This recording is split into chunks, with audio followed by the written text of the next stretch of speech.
puffy, fluffed up, bit more texture to them, a little bit more effort, but actually you get a load more pancake. What could be more perfect for pancake day? So in here, I've got 200 grams of self-raising flour, 1.5 tablespoons of baking powder, 1 tablespoon of caster sugar, 120 milliliters of milk, and then 80 grams of buttermilk.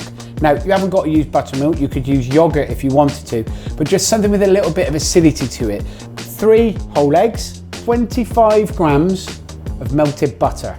Now, you don't necessarily need that, but it just gives it a bit of a richness to it. It is just a case now of mixing all of these ingredients together.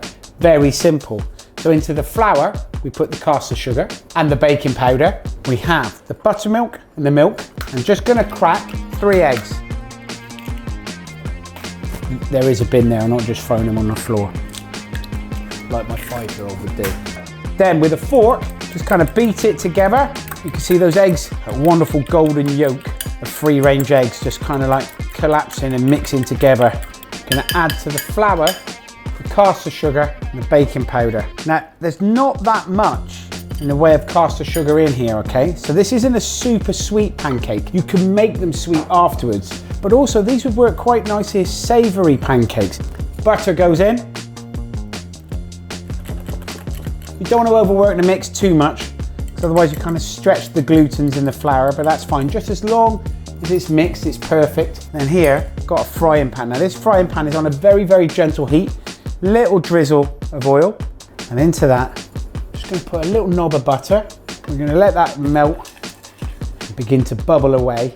Then we'll add our pancake mix to it. Okay, so the butter's melted. It's just kind of like bubbling away. We take this lovely pancake mix and we drop it into the pan. About 1.5 spoonfuls per pancake. It's a fairly slow heat. And these pancakes will just gently fry. So that's exactly what we're looking for. Just when it's beginning to bubble around the outside, that means it's frying.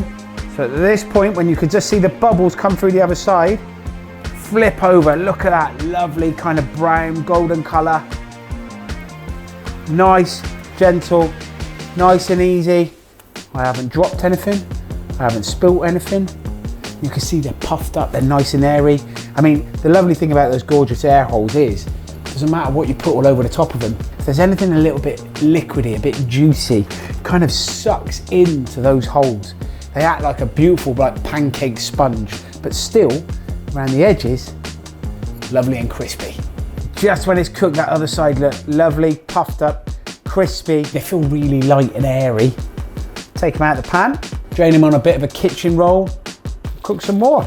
And you can do it any way you want. My little man loves a banana, so do a few slices of banana,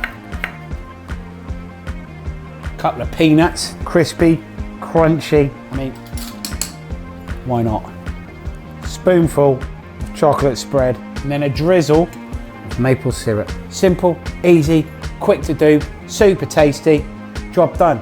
Even works savoury. Bit of ham, bit of cheese on it, absolutely delicious. The recipe for this pancake mix will be in the comments below. Have a go at making them, let me know what you think. And remember, a pancake is not just for pancake day.